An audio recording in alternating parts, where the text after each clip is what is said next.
Alright, next part here, going along with the same. People are having power struggles. Even with all the death and destruction, the people still were weakened. They were feeling, cheated. They were feeling like, well, that's not enough. I mean, even with all the fact that the people who were opposing and rising up against Moses and Aaron, even with the fact that they had passed by the hand of God, they still weren't feeling satisfied with the answer. So let's go ahead and do the quote for this one. I can read it through here. This is a quote also by Francis Bacon. To choose time is to save time. So with this, I think of, I did honestly have to look this up just to get a little bit of context, but this is a lot about priorities, what you prioritize in your life. Things happen, right? Devastations happen, but we have to move on and move forward. Most importantly, move forward from, what caused this pain or this grievance. Move forward and save time in the process. Choose, to keep on track or to keep on a schedule. Even myself, I was feeling a bit guilty for not coming on. But even so, there's time for rest, and it is important to take that as you wish, right? And take the rest according. And look, we make up the time some other way. Yes, you will be inundated with all these videos in your feed, but nonetheless, we are getting it done, and the people who listen will listen. So that's great. Let's go ahead and talk about these priorities, right? These priorities that, the people are feeling like they've been cheated of. They want priority. They want also to be recognized, like Moses has been recognized, or like Aaron has been recognized. But again, they're just really failing to see the importance of, the authority of Moses and Aaron. But it's the nature of people in general. Let's go ahead and continue. It says, the Lord said to Moses, speak to the Israelites and get 12 staffs from the men, one from the leader of each of their ancestral tribes. Write the name of each man on his staff. The staff belonging to the man I choose will sprout, and I will rid myself on this constant grumbling against you by the Israelites. So, interesting, right? People are still demanding some kind of solace, right? Some kind of answer. And this is what the Lord says to them. And even as I was reading this first part, let's go ahead and continue. I'll talk about it in a second. Moses placed the staffs before the Lord in the tent of the covenant law. The next day, Moses entered the tent and so... Which percentage? Hold on, let me fix this word here. Missing some kind of grammatical error. Number 17 says...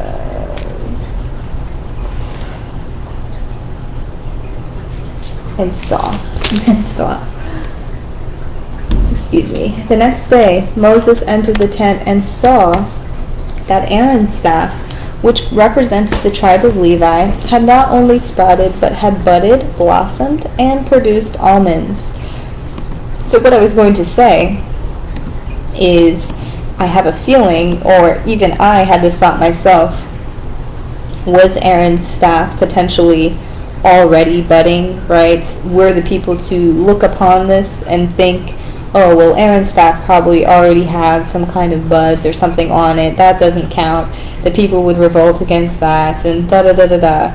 But you read this here. The next day, it had actually budded, blossomed, and produced almonds.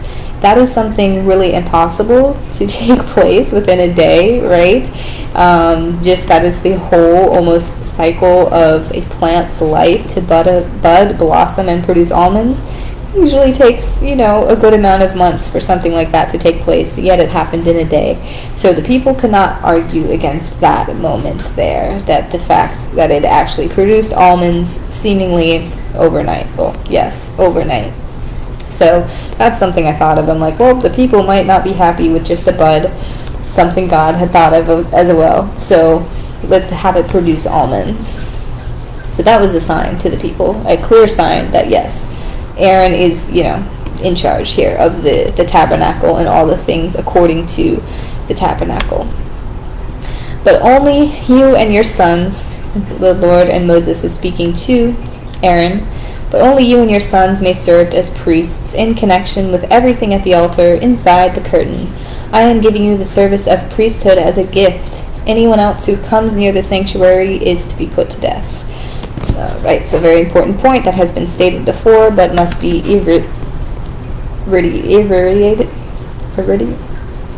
reiterated. And again, some more instructions to Aaron, just so everything is clear. We've heard a lot of this before, but he says, you must not redeem the first, well, this one's new actually. You must not redeem the firstborn of a cow, a sheep, or goat. They are holy. Splash their blood against the altar and burn their fat as a food offering and aroma pleasing to the Lord. So something that they were doing, instead of taking the firstborn of all of the calves or the animals and the people, instead of taking them as service to the Lord, what they would do is redeem them for shekels of silver. So they would redeem them for money essentially. So they did that, but he said, do not redeem the cow, sheep, or goat. So actually take those and offer them as an offering to the Lord, a sacrifice. So they did that. Your offering will be reckoned to you as grain from the threshing floor, juice from the winepress. In this way you are also to present an offering to the Lord from all the tithes you receive from the Israelites. From these tithes you must give the Lord's portion to Aaron the priest. So I had to look up too, a tithe or tithe is 10% of all of your earnings or your yield from a crop or what have you. So a tenth of everything must go to the Lord through Aaron the priest. After that, the priest must wash his clothes and bathe himself in water. He may then come into the camp, but he will remain ceremonially unclean till evening. So again, this is just some more instruction how to cleanse with water after a sacrifice or what have you. And then it says here, for the unclean person, put some ashes on the burnt purification offering into a jar and pour fresh water over them. And when they say unclean person, it's referring to somebody who has been in contact with a dead body. That is considered an unclean person, and how to cleanse them, again, with water. So we're beginning to understand what cleansing with water does, which will soon transition into the method of baptism, which has not been done yet. That comes much later. But the cleansing of water is being introduced. Then the Lord said to Moses, take the staff, and you and your brother Aaron gather the assembly together.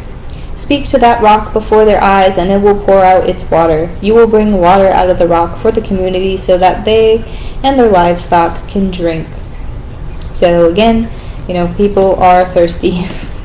They will tell you that they are thirsty, almost like a baby crying or a kitty crying because they need something. Yes. The staff brought out water from the rock, something that was done before actually when they were journeying first in the desert. That happened with Moses' staff. They did it again here.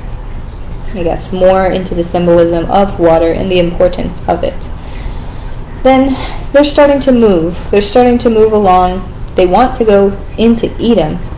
So Moses sent messages from Kadesh to the king of Edom, saying, please let us pass through your country. We will not go through any field or vineyard, or drink water from any well. We will travel along the king's highway and not turn to the right or left until we have passed through your territory. Since Edom refused to let them go through their territory, Israel turned away from them. So yes, Edom was like, nope, you guys are not coming through. You've gone through a lot of trouble. They're probably hearing of all of the terrors that are going on within the Israelite community, and the king of Edom was like, no way, you guys stay to your own devices out there. I'm not having you come through here. I don't want to be seen as an ally with you. Just kind of rude, but he said no. And Israel, instead of turning to them and fighting, because the king of Edom was prepared to have his soldiers come and destroy them. So So instead of the Israelites fighting, they were a little bit distraught at this time. It wasn't probably the best time for them to go into war. They were kind of on rocky territory with the Lord himself, being all disruptive and disobedient, if you will. So no, it was not a good time for them to fight. So using their wisdom, they turned away. And then it says, the whole Israelite community set out from Kadesh and came to Mount Hor. And something happens here. It is actually the death of Aaron. So he's saying here, God is saying to Moses, remove Aaron's garments and put them on his son Eleazar, for Aaron will be gathered to his people. He will die there. So his time is up. So all of this stress, right? All of this stress. Aaron was quite older in age. He was very old at this time. But it was his time. It was his time. He served his purpose. The people, I think, finally got the message that, Aaron had the authority. Therefore, his son Eleazar will have his authority. That's why they removed the garments and put them on Eleazar. Moses did as the Lord commanded. They went up to Mount Hor in the sight of the whole community. Moses removed Aaron's garments and put them on his son Eleazar, and Aaron died there at the top of the mountain. Then Moses and Eleazar came down from the mountain, and then the whole community learned that Aaron had died. All the Israelites mourned him for 30 days. So a rightful mourning, right? Aaron was a big part of the community. Not all people were against Aaron. Not all people were against Moses. The majority of the people stood with Moses and Aaron, and those that didn't, they were no longer there, so it didn't really matter. So the whole community mourned him for 30 days, rightfully. So that's that. Something I didn't mention, sometime in between this passage and the passage before, Miriam had also passed away. She passed away of old age, and again, probably just from all the stress and everything that was happening, it was just her time to move on as well. And it says here that Aaron it was time for him to be gathered to his people, right? So he was going to be gathered to his people. What does that mean? Those people that he might have guided in the past, the ones who had some problems with him, maybe, he was going to be returned to, of course, his ancestors in the Levite tribe, but also maybe some of those people that had issues. They were going to be reunited at another time, in another realm. But yes, so very, very interesting what is going on here. And upsetting that Aaron had to go, but it was his time. And look at the sun. Beautiful. So let's go. Let's go on more. I do have some more transcription, but this one's a bit longer, so I think I'll save it for tomorrow. And we're going to get into more movements, right? Yes, they are starting to move in numbers, and quite literally in numbers. Yes, they are moving, and we have some stories of battles coming up. Very exciting. Okay, well, yes, I'll say goodbye. Have a good day, you guys. Enjoy your Sunday and the rest of your weekend. God bless you.